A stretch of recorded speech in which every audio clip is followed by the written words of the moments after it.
리바이벌 아카데미 오신 것을 환영합니다. 오늘은 레위기를 통해서 우리가 하나님의 은혜를 같이 나누기를 원합니다. 레위기 하면 참 어렵고 딱딱한 책이라고 우리가 늘 생각하잖아요. 그죠? 그리고 흔히 얘기하기를 통독을 해나가다가 레위기를 만나면 큰 산을 만난 것처럼 우리가 이제 힘들어 합니다.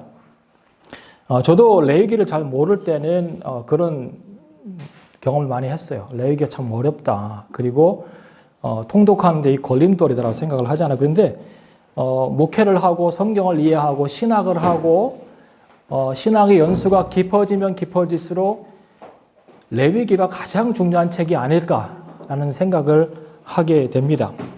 여러 가지 이유가 있어요. 왜 레위기가 중요한지.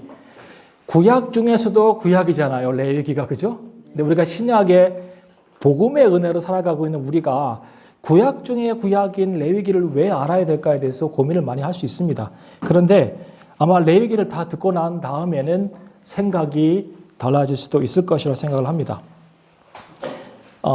왜 레위기가 중요하냐면 첫 번째로는 레위기만큼 하나님께서 직접 말씀하신 내용이 많은 책이 없습니다.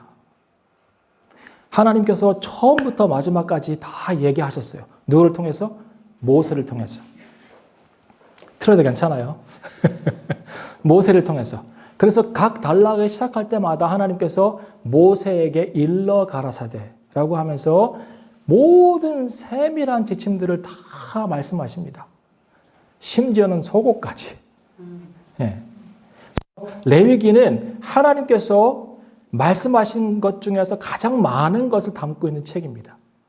이스라엘 사람들이, 유대인들이 자녀를 교육할 때 제일 먼저 가르치는 책이 레위기입니다.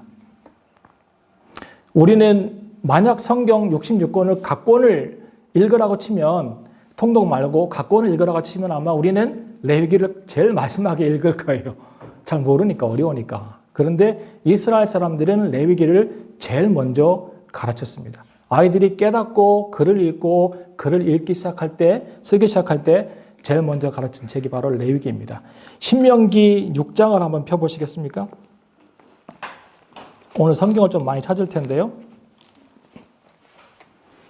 신명기 4장 보시면 이스라엘아 들으라 우리 하나님 여호와는 오직 하나인 여호와시니 너 마음을 다하고 성품을 다하고 힘을 다하여 내 하나님 여호와를 사랑하라. 오늘날 명하는 이 말씀 부지런히 가르치며 집에 앉았을 때든지 누웠을 때든지 일어날 때든지 이 말씀을 강론할 것이며 너는 또 그것을 내 손에 메어 기호를 삼으며 내 미간에 붙여 표를 삼고 또 내 집 문설주와 바깥문에 기록할지니라 그랬습니다. 여기에서 나오는 말씀은 레위기 율법의 말씀입니다. 어렸을 때부터 유대인 아이들은 이 레위기 말씀을 늘 듣고 접하며 살아가는 것입니다. 왜냐하면 이 레위기만큼 중요한 율법의 교훈이 담겨있는 책이 없기 때문에 그렇습니다. 그래서 레위기가 중요하고 또 한 가지는 레위기가 성경 전체의 핵심을 이야기하고 있습니다. 성경 전체의 핵심이 뭘까요? 하나님의 사랑. 굉장히 중요한 얘기 하셨습니다. 우리가 보통 이제 질문하면, 제가 여러분에게 질문하면 하나님의 속성이 여러 가지가 있잖아요. 사랑과 정의와 공의와 많잖아요. 그런데 그 많은 하나님의 속성 중에서 가장 근본적인 속성이 있다면 뭘까요? 그러면 대부분 사람들은 사랑이라고 얘기합니다. 틀린 얘기 아니에요. 하나님은 사랑이시라라고 요한이 얘기하고 있고 성경 전체는 하나님의 사랑을 이야기하고 있습니다. 그러니까 성경은 사랑책이죠. 그런데 사랑보다 더 근본적인 하나님의 속성이 있습니다. 거룩입니다. 거룩. 어떻게 알 수 있나요? 성경이 얘기하고 있지는 않아요. 그런데 여러분 일단은 이사야 6장을 보시면 이사야가 성전에서 천사들의 음성을 듣잖아요. 근데 그들이 하나님을 찬양할 때 뭐라고 하나요? 거룩이라고 찬양합니다. 요한계시록 4장을 보면 또 천사들이 천상에서 예배할 때 하나님을 찬양하는데 거룩이라고 하나님을 찬양합니다. 천사들이 하나님을 찬양할 때 하나님께서 갖고 있는 가장 근본적인 속성을 찬양한다고 한다면 사랑이 아니라 거룩이겠죠. 그러니까 천사들이 사랑하지 않습니다. 우리만 그러지. 하나님의 가장 근본적인 속성은 거룩입니다. 거룩. 그리고 하나님은 사랑이시라고 하는 이 스테이트먼트는 하나님이 직접 말씀하신 내용은 아니에요. 요한 사도가 얘기했겠죠. 물론 하나님의 영감으로 썼긴 했지만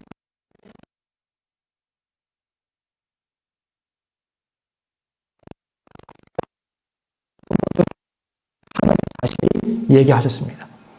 근데 이 거룩의 내용이 성경 전체의 흐름입니다. 사실은. 이제 좀 설명을 해드릴게요. 레위기, 제가 키가 작아서. 레위기 이전의 책이 뭐죠? 바로 앞전에 출애굽기죠. 그 다음에 있는 책이 뭐죠? 창세기죠. 그 다음에 있는 책이요? 민수기. 그 다음에 신명기입니다. 레위기에서는 하나님이 거룩하다는 것을 얘기하고 있고 그 다음에 율법을 주셨습니다. 거룩하신 하나님이 이스라엘에게 율법을 주셨습니다. 왜냐하면 이들도 거룩하게 되기 원하시기 때문에. 창세기는 뭐냐면 거룩하신 하나님이 율법을 주신 하나님이 누구인가에 대해서 이야기하고 있습니다. 창세기는 하나님이 자신을 여러 방면을 계시하시잖아요. 세상을 창조하시고 또 많은 것을 시작하신 그 하나님에 대해서 이야기하고 있습니다. 아브라함을 부르신 하나님. 출애굽기는 뭐냐면 거룩하신 하나님, 율법을 주신 하나님이 이 율법을 주시는 과정을 기록하고 있어요. 이스라엘 백성들을 애굽에서 끌어내셔서 그들에게 언약을 주시고 그 언약을 통하여서 하나님의 거룩한 백성 삼으시고 그리고 율법을 주셔서 거룩한 삶을 살게끔 도와주시는 그 내용이 나와 있다 이 말입니다. 창세기의 그 공간적 배경은 어디서 시작하죠? 에덴에서 시작해서 어디로 갑니까? 애굽으로 가죠. 그죠? 창세기 공간적 이동은 에덴이에요. 그리고 아브라함을 부르시고 가나안 땅에 왔지만 요셉이 팔려가는 바람에 야곱도 내려가잖아요. 그죠? 그래서 이스라엘 백성들이 애굽으로 내려가잖아요. 그래서 장소 이동은 에덴에서 애굽이에요. 출애굽기는 애굽에서 어디 가요? 시내산까지 가는 이야기예요. 시내산. 애굽에서 나와서 시내산까지 가는 이야기가 출애굽기입니다. 레위기는요. 시내산에서만 있었던 이야기입니다. 자, 민수기는 뭐예요? 가데스 바네아에서 하나님께서 모세에게 정탐꾼을 보냈잖아요. 그죠? 근데 그들이 와서 보고를 잘 해요? 못해요? 10명은 부정적인 보고, 2명은 긍정적인 보고, 그런데 10명의 부정적인 보고가 전체를 휩쓸고 가고, 그래서 40년 방황을 하잖아요. 40년. 이 방황 속에서 광야에서 사실은 하나님의 백성이 율법 훈련들을 합니다.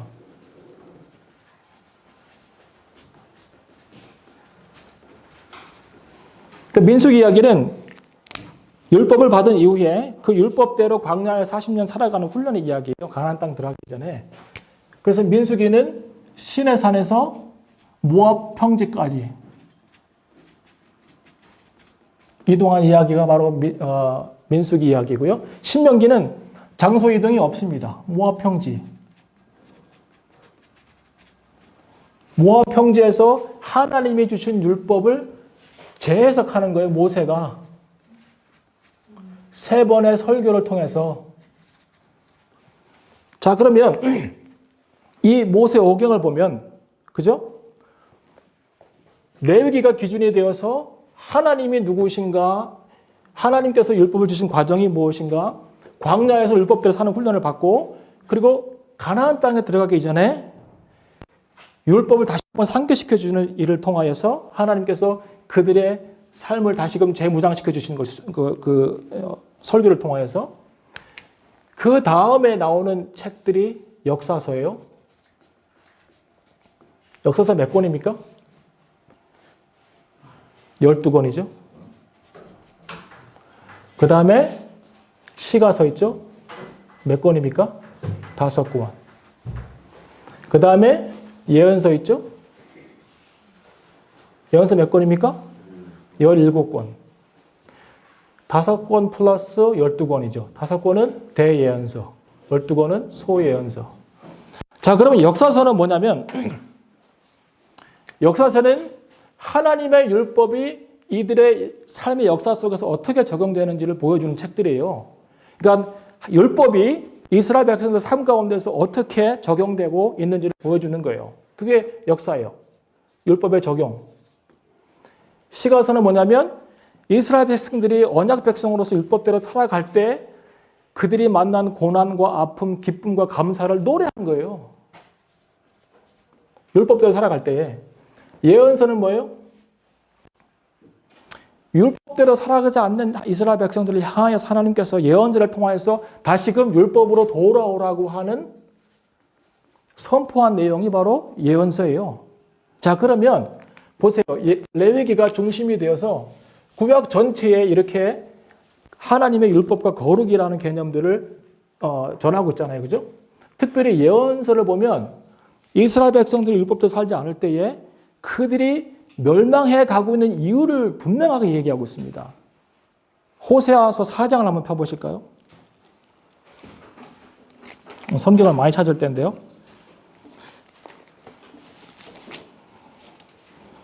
호세아서 4장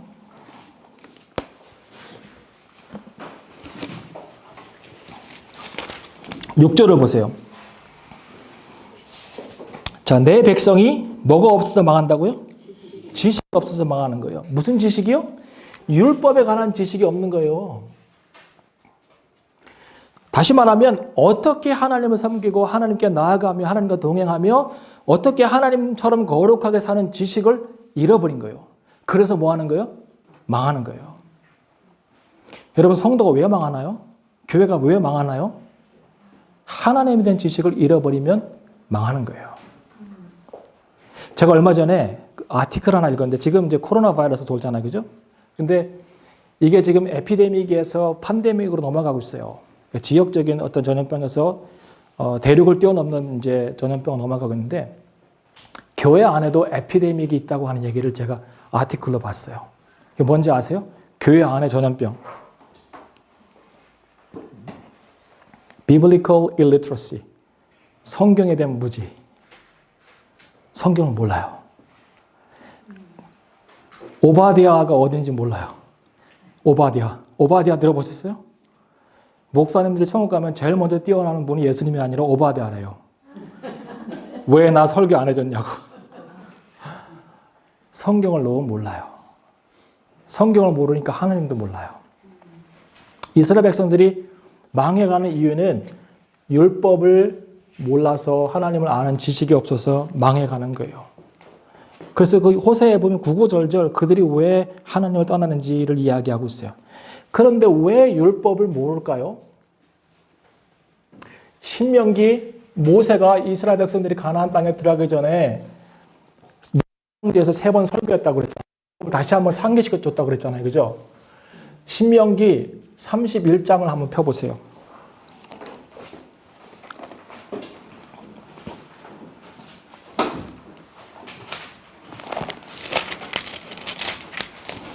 모세가 정말 많은 것을 신신당부했는데 그 중에 가장 중요한 게 여기 있어요. 9절을 보세요. 모세가 이 율법을 써서 여호와의 언약궤를 매는 레위 자손 제사장들과 이스라엘 모든 장로에게 주고 그들에게 명하여 이르기를 매 7년 끝에 곧 정기 면전년의 초막절에, 그러니까 안식년이 오면 그 안식년이 오는 초막절에 온 이스라엘이 내 하나님 여호와 앞 그 택하신 곳에 모일 때에 이 율법을 낭독하여 온 이스라엘로 듣게 할지니 그랬어요.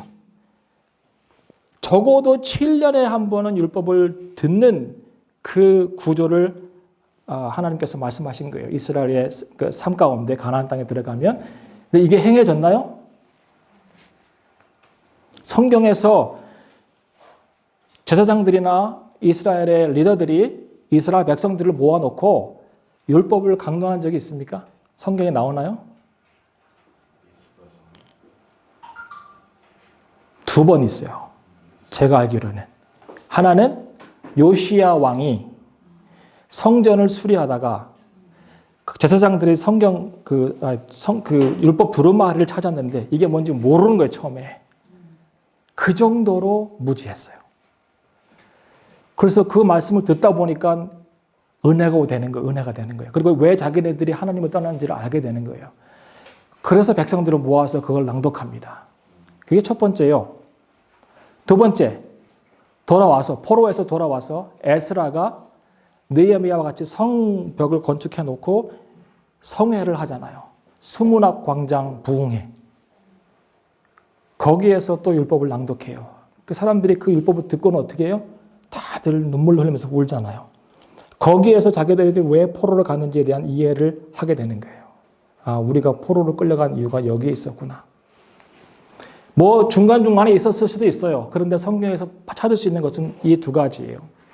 그러니 율법을 안 읽은 거예요. 신명기의 하나님 말씀을 안 읽은 거예요. 그래서 지식이 없어서 그들이 망해갔던 거예요. 자, 그러면 신약에 와서는요. 이제 이게 구약이라면 신약에 와서는 예수님이 뭐라 그랬어요? 내가 율법을 폐하러 온 것이 아니라 율법을 완성하러 왔다고 그랬잖아요. 율법의 완성의 의미가 뭔지는 제가 레위기를 쭉 강의하면서 이제 얘기해 드릴 거예요. 그리고 신약에도 40번 정도 레위기가 언급이 됩니다.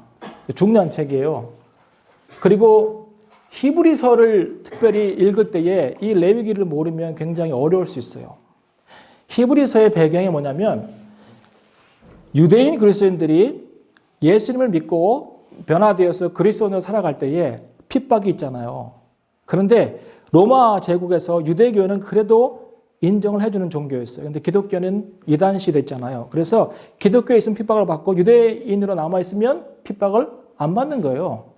그래서 유대인에서 기독교로 이렇게 넘어왔던, 개종했던 그 성도들이 핍박을 면하고자 다시 유대교로 넘어가는 거예요. 아, 똑같이 하나님이야. 이런 식이죠. 그래서 히브리서를 보면 무슨 얘기가 나오냐면 베터라는 얘기를 많이 해요. 베터. 너희들이 구약에 갖고 있었던 그 언약 안에서 있었고 구약의 제사의 개념과 구약의 속죄의 개념이 있었다면 이제 예수 그리스도 통하여서 새 언약, the better covenant, the better priest, 더 나은 믿음의 조건과 신앙 가운데 있는데 왜 자꾸 구약으로 회귀하려고 하느냐라고 하면서 구약에 있는 많은 율법의 조항들을 이야기해요. 우리가 과거에는 이런 율법의 조항 가운데 있었지만 예수 그리스도를 통하여서 이렇게 베터한 상황 가운데 있는데 왜 자꾸 former life로 돌아가려고 하느냐라고 하는 것을 얘기하고 있죠. 그게 히브리서예요. 더 좋은 제사장, 더 좋은 언약, 더 좋은 구원에 관해서 이야기하고 있잖아요. 그게 히브리서예요. 그러니까 이 레위기의 거룩의 개념과 율법의 개념은 성경 구약 전체에 퍼져 있고 그리고 신약까지 흘러가는 굉장히 중요한 주제 중에 하나입니다.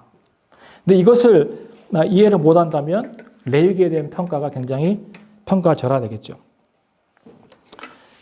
자, 특별히 이 레위기를 잘 이해하려면 출애굽기를 좀 이해할 필요가 있습니다. 자, 출애굽기에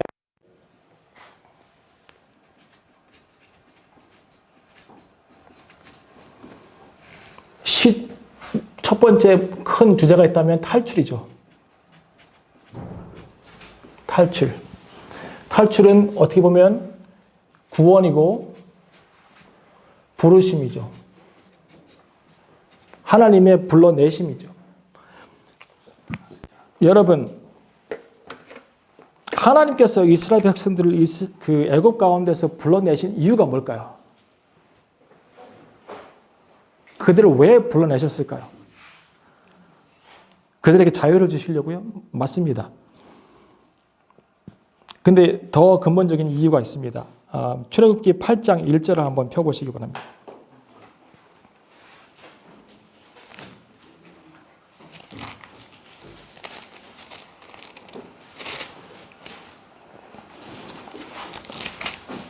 여호와께서 모세에게 이르시되 너는 바로에게 가서 그에게 이르기를 여호와의 말씀에 내 백성을 보내라. 그들이 나를 뭐 한다고요? 섬기겠고. 이 단어는 아바드라고 하는 단어입니다. 아바드. 이거는 섬긴다는 뜻도 있고 또 한 가지는 찬양입니다. 영어 성경에는 Let them worship me라고 되어 있을 거예요. 그 찬양 예배. 하나님께서 그들을 불러내신 이유는 뭐 하기 위해서요? 하나님을 섬기고 하나님을 찬양하는 일에 그들을 사용하시기 위해서 하나님이 그들을 부르셨습니다. 그리고 불러내신 다음에 그들과의 언약 관계를 맺으십니다. 19장을 보시면 나와 있어요. 19장 6절을 보세요.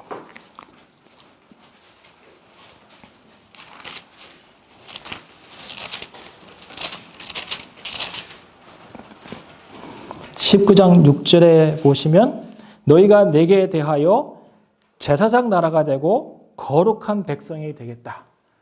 굉장히 중요해요. 제사장 나라가 되는 거예요. 거룩한 백성. 시내산에서 하나님께서 이스라엘 백성과 언약을 맺으시는데 그 언약의 내용은 내가 너희 하나님 되고 너는 나의 백성이 된다는 것이죠. 너희는 나의 소유가 되고 난 너희 하나님이 되리라. 근데 그 중에서 이스라엘 백성들의 정체성에 대해서 이야기하고 있는데 그것은 제사장의 나라가 되는 것과 거룩한 백성이 되는 거예요. 이게 그들에게 주어진 새로운 정체성이에요. 자, 출애굽기는 뭘 얘기하고 있냐면 변화된 정체성에 대해서 얘기하고 있어요. 구원 이후에 하나님께서 그들을 불러내신 이후에 하나님께서 언약 백성에 은혜를 주시고 그 언약 백성의 의미는 뭐냐면 정체성의 변화가 왔다는 거예요. 원래 뭐였어요? 노예였어요. 아무도 주목하지 않는 노예였다고요, 그들이. 그리고 또 신명기 7장에 보면 하나님께서 그들을 선택하신 이유가 나와 있어요. 보세요. 신명기 7장.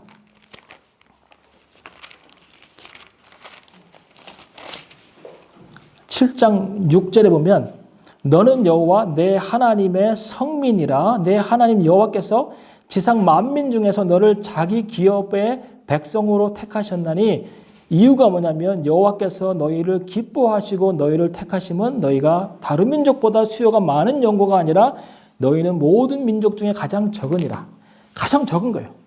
가장 미약하고 적고 아무것도 할 수 없어 보이는 그 민족을 택한 거예요. 그게 이것이 노예요, 미약하고 부족하고 연약하고 아무것도 할 수 없을 것 같은 그 백성이 그것이 바로 그들의 정체성이었어요. 하나님이 그들을 부르기 전에. 여러분, 하나님께서 사람을 찾으시고 부르실 때의 조건이 뭔지 아세요? 고린도서에 보면 전서 거예요. 하나님은 약한 자를 들어서 강한 자를 부끄럽게 하시고 미련한 자를 부르셔서 지혜로운 자를 부끄럽게 하시고 너희 가운데 어디 문보 좋은 자가 있었느냐? 출생에 귀함이 있는 자가 어디 있느냐? 그러잖아요. 하나님께서 찾으시는 사람은 아마 그런 종류의 사람일 수 있어요. 스스로 겸손하여 낮추고 아무것도 할 수 없어 보이는 사람. 그러나 하나님을 사랑하는 사람. 이스라엘 백성들이 이런 사람이었다. 근데 한순간에 하나님께서 그들을 불러내시고 거룩한 나라, 거룩한 백성이라고 하는 새로운 정체성을 주십니다. 이게 구원 이후에 우리가 누릴 수 있는 엄청난 은혜예요. 언약 가운데 있는 백성. 이게 여러분이기도 하고 저이기도 해요. 우리는 하나님의 거룩한 백성이고 제사장들이에요. 자, 이 언약 백성이 된 다음에 세 번째로는 언약 백성으로서 거룩한 삶을 살아가기 위해서 훈련의 장소가 필요하잖아요. 그게 성막이에요, 성막. 하나님께서 성막을 주셨어요. 성막은 대단한 거예요, 사실은. 이 성막을 그림으로 그리면 이제 공간이 여기 있으니까 보이시나요?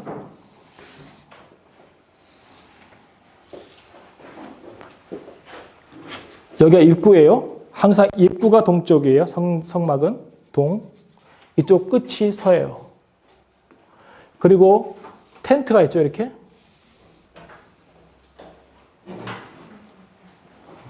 여기가 가장 지극히 거룩한 곳이라 해서 지성소라고 하잖아요. 여기는 성소, 여기는 성전, 성막들. 성막들까지는 아무나 들어올 수 있어요. 그러니까 딱 들어오면 제일 먼저 있는 게 뭐예요? 번제단. 번제단 끝에는 이렇게 소뿔처럼 나와 있어요. 그게 구원의 뿔이라고 하는 거예요.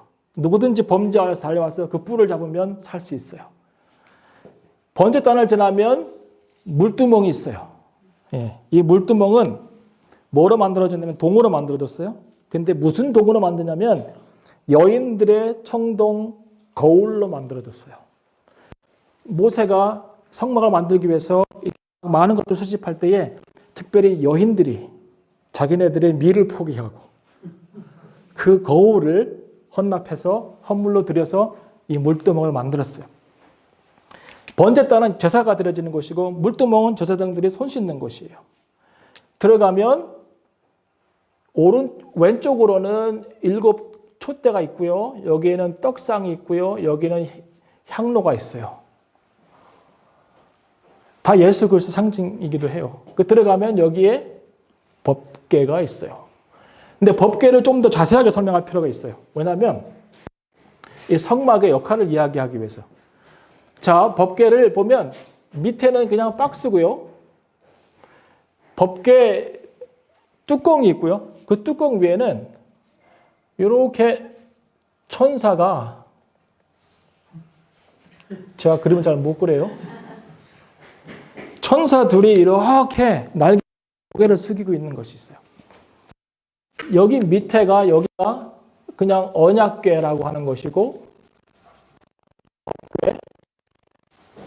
증거궤 똑같은 얘기예요. 밑에 부분, 그러니까 박스 부분, 나무로 만든 박스 부분이 그냥 법궤, 언약궤, 증거궤라고 불러요. 똑같은 말이에요. 요 위에 부분을 뭐라고 부르냐면 속죄소라고 부르고 아니면 시은저라고 불러요. 속죄소라는 죄가 속해지는 것이고 은혜가 있는 것이에요. 요 위에가. 이 법궤 위에 부분이 그렇다는 것이죠. 대제사장이 1년에 한 번 이 지성소에 들어올 수 있잖아요. 들어와서 뭐 해야 돼? 제일 먼저? 피를 뿌려야 돼요. 안 그러면 죽어요. 7번의 피를 뿌려야 돼요. 이 안으로. 왜냐하면 여기가 죄가 사해지는 곳이기 때문에. 왜 여기가 속죄소냐면 이 안에 있는 법궤 안에 있는 내용물 때문에 저는 그렇다고 봐요. 물론 하나님께서 내가 거기에 임재해서 너를 지키겠다고 만나겠다고 얘기하셨지만 법궤 안에 있는 내용이 참 저는 중요하다고 봐요. 여러분 법궤 안에 뭐가 있었나요? 3가지? 하나는 만나 항아리. 그죠? 십계명 돌판. 3번째로는요? 아론의 지팡이. 자, 만나 항아리 하면은 하나님의 공급하심 뭐 생각할 수 있죠. 그죠? 2번째, 하면 하나님의 진리를 인도하시는 분. 그다음에 아론의 쌍난 지팡이니까 또 인도하시는 분. 뭐 그렇게 해석할 수 있어요. 그런데 잘 보세요. 이 만나와 십계명과 아론의 지팡이 안에 공통점이 있습니까, 여러분? 보실 때? 공통점, 퀴즈.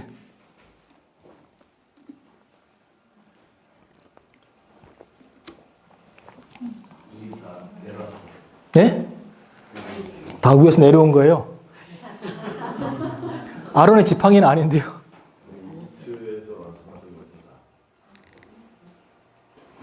자, 네? 광야에서요? 굉장히 좋은 상상력이긴 한데요. 자, 만나가 어떻게 내려왔나요? 하늘에서 내려온 계기가 뭐죠? 하나님에 대한 원망, 불신. 하나님이 내가 너를 인도해서 광야 가운데 지나게 하겠고 의복이 찢어지지 않고 신발이 떨어지지 않고 그렇게 하겠다고 했잖아요. 어떻게 40년 동안 신발을 똑같은 걸 계속 신을 수 있습니까? 이게 말도 안 되죠. 나라도 진짜 따라졌을 건데 하나님께서 먹이주고 입히시겠다고 말씀하시잖아요. 근데 불평이 나오는 거예요. 근데 불평을 할 만하겠더라고요. 제가 이렇게 광야를 이렇게 비디오로 보니까 저 가보고 싶어요. 정말 가보고 싶은데 아직 못 갔어요. 근데 광야를 이렇게 보니까 불평을 안 하게 안 생겼어요. 아무것도 없더라고요, 진짜. 햇볕은 내려지죠. 샤워할 공간도 없고 물도 없잖아요. 우리 막 2박 3일 수련회 한 다음에 막 다 냄새 나가지고 머리 붓고 막 이러는데 우리 강집사님은 또 아무도 안 씻잖아요. 제가 알아요. 그러니 그 땀 나죠, 냄새 나죠, 먹을 거 없죠, 시원하지 않죠. 그냥 왜 나왔을까? 그러니까 애굽의 고깃국, 애굽의 생활 방식 이거를 그리워하잖아요. 그래서 불신과 원망이 있잖아요. 그 대가로 만나가 내려와요. 내가 너희를 먹이는 것을 너희가 볼 것이다. 십계명이 뭐예요? 하나님께 주신 거잖아요. 근데 갖고 내가 어떻게 했어요? 깨뜨렸어요. 불순종하고. 왜냐하면 하나님께서 모세를 끌어올리신 다음에 그 백성들에게 기다리라 그랬잖아요. 근데 못 기다리는 거예요. 얼마 길지도 않아요. 40일. 불순종하고 우상 숭배하고. 그 다음에 아론 지팡이는 쌍난 지팡이는 무슨 내용인가요? 모세와 아론의 리더십에 대해서 백성들이 도전하기 시작하잖아요. 누가요? 다단, 고라, 아비람 이런 사람들이 모여와가지고 왜 니들만 해먹냐 이거죠. 왜 니들만. 지금 같으면 가능한 일인데 그 시대는 안 되는 일이죠. 예. 그래서 땅이 갈라지잖아요. 그리고 그 즉시 250명의 리더가 죽어요. 무서운 일이죠. 그리고 거기에 동참했던 14,700명이 죽잖아요. 그래서 여기도 어떻게 보면 불순종한 거고 그 다음에 대적한 거잖아요. 근데 이런 내용들을 여기에 담고 있는 거예요. 그 법계 안에. 별로 중요하지 않은데. 예, 담고 있는 거예요. 뭐냐면 용서하시는 하나님에 대해서 얘기하는 거예요. 용서하고 새로운 시작. 은혜 주시는 하나님. 그래서 여기가 속죄소이고 은혜가 있는 장소라고 하는 거예요. 그 위에가 이것들의 그 내용을 보면. 그러니까 하나님이 그냥 단순하게 그 안에 이거 넣으라가 아니라 다 내용이 있는 거예요. 불신할 수도 있고 불순종할 수도 있고 때로는 대적할 수도 있고 원망할 수도 있지만 그러나 나에게 있는 은혜는 족하다는 거예요. 제가 얼마 전에 찬양을 하면서 막 눈물을 펑펑 흘리는 찬양이 하나 있어요. 네, 그게 뭐냐면 내용 중에 하나는 My sin is great, but His grace is greater. 하나님의 은혜가 greater한 거예요. 내 신도 great한데 하나님의 은혜는 great한 거죠. 그게 우리 하나님이세요. 그래서 성막을 이렇게 지으시고는 여기에서 하나님의 거룩한 백성 되는 훈련을 하게끔 시켜주시는 것이죠. 예, 거룩에 대한 훈련이에요. 자, 그러면 이제 레위기는 뭐냐면 요것만 하고 1시간 끝내고 쉬겠습니다. 칠판을 갈아야 되기 때문에. 레위기를 히브리어로 쓰면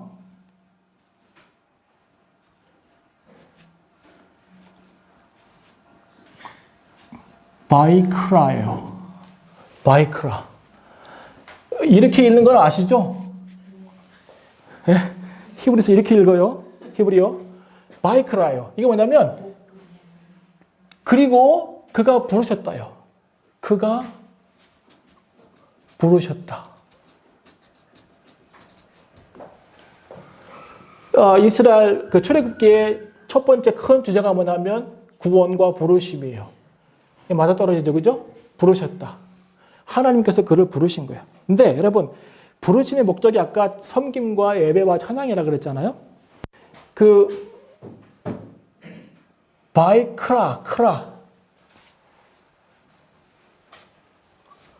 크라브 K-R-B예요.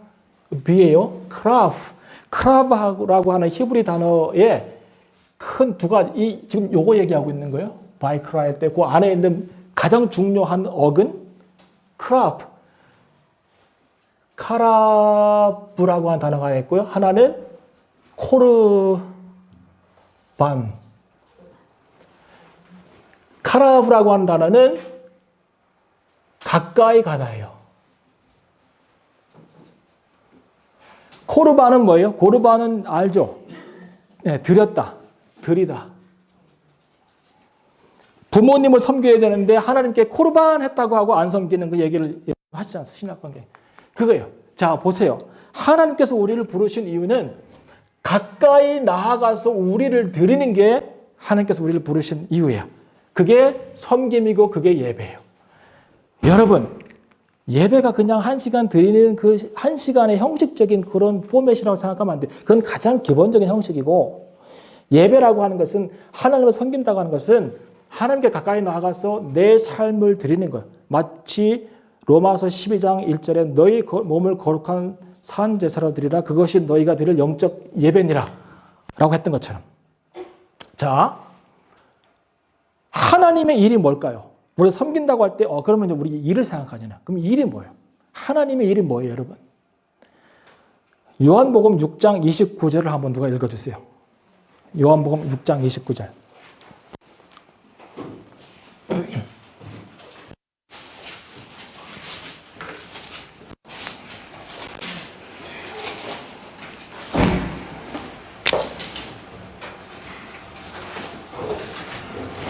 예수님께서 하나님의 일이 뭔지 분명하게 말씀하셨어요.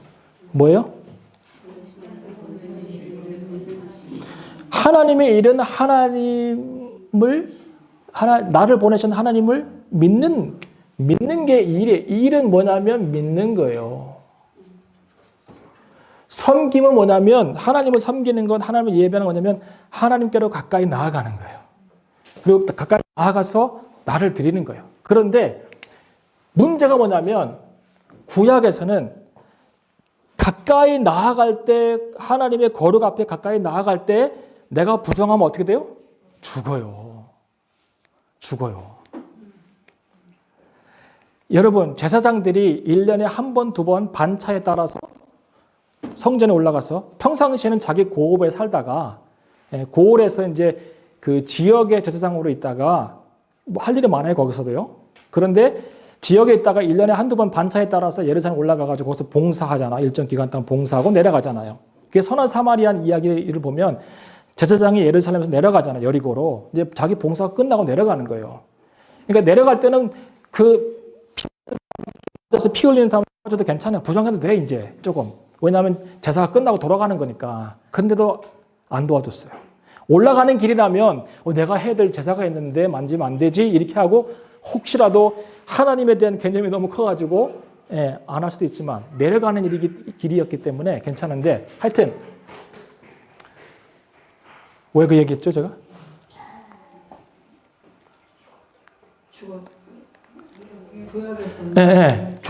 하나님 앞에 거룩한 하나님 앞에 나아가면 안 돼요. 그래서 부족한 상태로. 그래서 제 생각에 반차가 가까워오면 난 되게 두려웠을 것 같아. 내가 예루살렘으로 올라가는 기간이 가까우면 가까울수록 내가 뭔가 부정한 것이 없나. 성전에서 부정한 모습으로 있다가 죽을 수도 있잖아요. 그래서 레위기를 읽어보시면 죽음을 면하리라 이 얘기가 많아요. 이렇게 함으로 죽음을 면하리라. 만약에 이 구약의 하나님이 그 거룩의 개념으로, 율법의 개념으로 우리를 다스린다고 치면 우리는 다 하루 한날 길 가다 갑자기 코로나 바이러스인가? 아니에요. 거룩하지 않아서 그래. 섬김, 우리를 부르신 이유는 섬김과 찬양을 위해서인데, 그거는 가까이 나아가서 우리를 드리는 거예요. 그게 이제 레위기 이야기예요. 그런데 보세요. 이 섬기는 자는 그래서 뭐 해야 돼요? 거룩해야 돼요. 레위기 19장 2절에 보면 내가 거룩하니 너희도 뭐 하라고요? 거룩하라.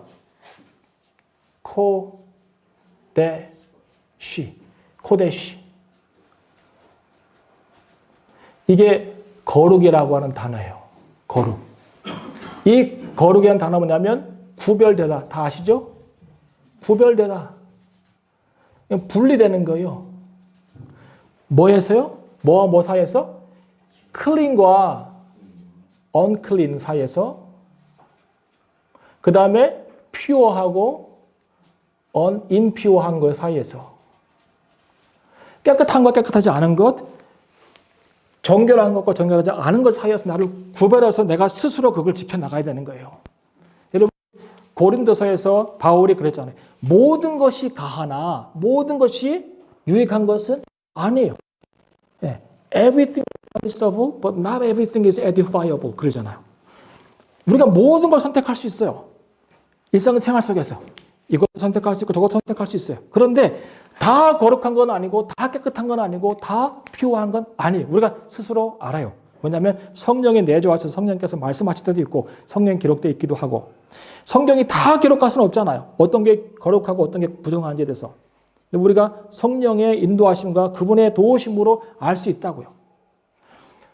이 레위기에서 얘기하고 있는 핵심이 뭐냐면 자, 네가 정체성의 변화, 노예와 가장 미약한 존재에서 거룩한 백성, 제사장의 나라라고 하는 정체성의 변화를 경험했느냐? 그러면 이제는 뭐 하라고요?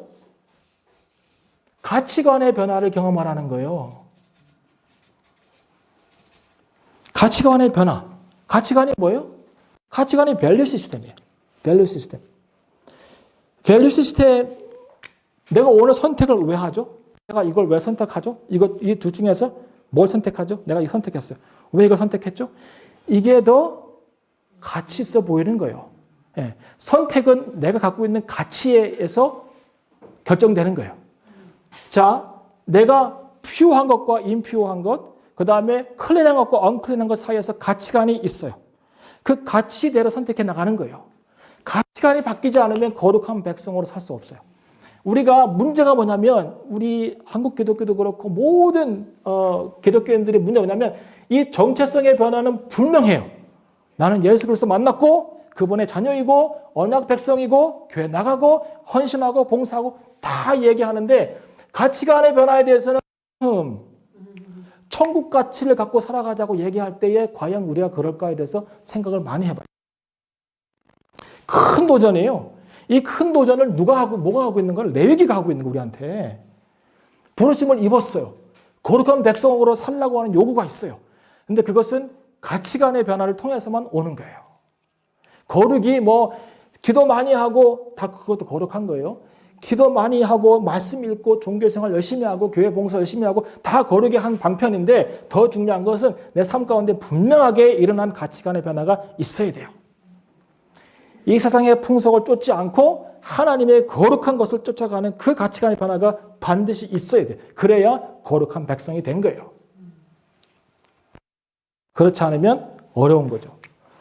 이 가치관의 변화가 시작되고 훈련되는 곳이 바로 성막이에요. 여기 있잖아요. 그죠? 자, 언약 백성의 거룩, 성막과 성막. 그러니까 출애굽기의 구조를 잘 보면 레위기를 잘 해석해 나갈 수 있어요. 자, 이 성막에서 주로 하는 두 가지의 예식이 있어요. 하나는 뭐예요? 제사. 또 하나는 뭐예요? 절기. 제사는 뭐예요? 하나님께 나아가는 법이에요. 절기는 뭐예요? 하나님과 교제하는 법이에요. 둘 다 중요하죠. 그죠? 하나는 예배하는 방법, 하나는 동행하는 방법, 교제하는 방법. 자, 이게 잘 지켜졌을까요? 잘 지켜졌어요. 얼마나 열심히 했는지 몰라요. 미울 정도로 열심히 했어요. 그런데 하나님이 나 그거 싫다 그래요. 자, 호세, 아모스서 6장을 좀 보세요. 아모스 6장.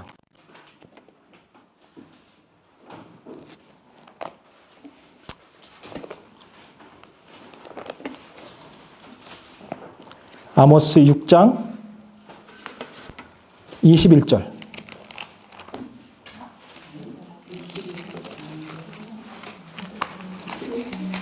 아모스 6장 21절.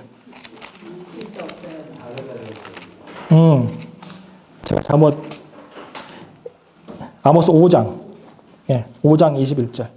하나님 여기서 뭐라 그랬어요? 아모스는 BC 9세기 예언자니까 이때 이제 말씀을 주실 때를 한 14세기로 치면 한 500년 뒤에요. 500년 좀 넘었을 뒤에 하나님이 이제 21절에 5장 21절에 이렇게 얘기했어요. 내가 너희 절기를 뭐 한다고요? 아니 그렇게 열심히 하라고 말씀하셨는데 열심히 하니까 하나님이 멸시한다고 그랬어요. 너희 성회들을 기뻐하지 아니하니 너희가 내가 번제나 소제를 드릴지라도 내가 받지 아니할 것이요 너희 살찐 희생의 화목제도 내가 돌아보지 아니하리라. 하나님 뭔가 단단히 화가 나신 것 같아요. 이렇게 하나님의 거룩 백성으로 살아갈 수 있는 가치관의 변화를 요구하시면서 제사와 절기를 통해서 훈련하라고 얘기하셨는데 이때까지 와서는 이제 하나님 좀 거기에 대해 실망하신 것 같아요. 또 보시면 앞으로 가시면 호세아 6장 있어요.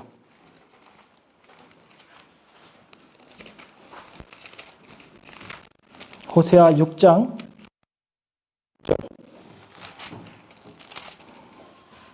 여기에서 똑같은 얘기였어요. 나는 인애를 원하고 제사를 원치 않고 번제보다 뭐라고요? 하나님을 아는 것을 원한다는. 자, 그럼 이제 문제가 여기 나오죠, 그죠? 제사는 드리는데 뭐가 없는 거예요? 하나님을 아는 지식이 없는 거예요. 자, 그래서 이렇게 형식적으로 진행되는 제사와 절기가 이렇게 진행되다가 바벨론 포로를 갔다 온 다음에 어떻게 되냐면 말라기서 1장을 보세요. 말라기서 10절을 보시면 이제 또 말라기는 그때로부터 말라기는 BC 430년쯤에 쓰여졌으니까 또 500년 지난 거예요. 500년 지난 다음에 또 하나님께서 무슨 얘기 하시냐면 말라기 1장 10절에 보시면 만군의 여호와가 이르노라 너희가 내 단 위에 헛되이 불사르게 못하게 하기 위하여서 너희 중에 성전 문을 닫을 자가 있었으면 좋겠다. 내가 너희를 기뻐하지 아니하며 너희 손으로 드리는 것도 받지 아니하니라 그랬어요. 자, 이제는 그러니까 율법이 주어진 다음에 뒤에는 내가 너희의 절기를 기뻐하지 아니하고 성회를 멸시한다라고 얘기하시고 제사도 기뻐하지 않다 얘기하셨고 또 그 다음에 500년 뒤에는 성전 문을 좀 누가 좀 닫았으면 좋겠다 그렇게 얘기하세요. 왜 이런 일이 벌어졌을까? 왜?